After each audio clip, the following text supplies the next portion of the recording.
কর্কট রাশির জাতকদের মানসিক দৃঢ়তা বাড়াতে হবে, মানসিক আত্মশক্তিটা বৃদ্ধি ঘটাতে হবে এবং কাজের যে পদ্ধতির ধরনটাও আপনাকে পরিবর্তন করতে হবে।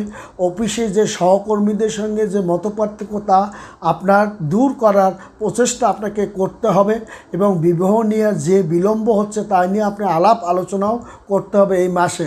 এবং এই মাসে আপনার কিন্তু বিয়ে শাদী হওয়ার যেমন একটা যোগ আছে এবং আপনার অলসতা দূর করে সমস্ত ব্যবসা বাণিজ্যের দিকে আপনার ঝুঁকে পড়তে হবে। নতুন ব্যবসা বাণিজ্য করার প্রতিও আপনার যে একটা মানসিকতা সেটাকে আরও বাড়াতে হবে এবং দিতে আপনি পারবেন এবং ব্যবসার আপনার গতি বেড়ে যাবে। নতুন আরেকটা ব্যবসা আপনি দিতে পারেন বা দোকানপাট হতে পারে বা হবে এবং কর্মক্ষেত্রে পরিবর্তন হওয়ার একটা সম্ভাবনা আছে।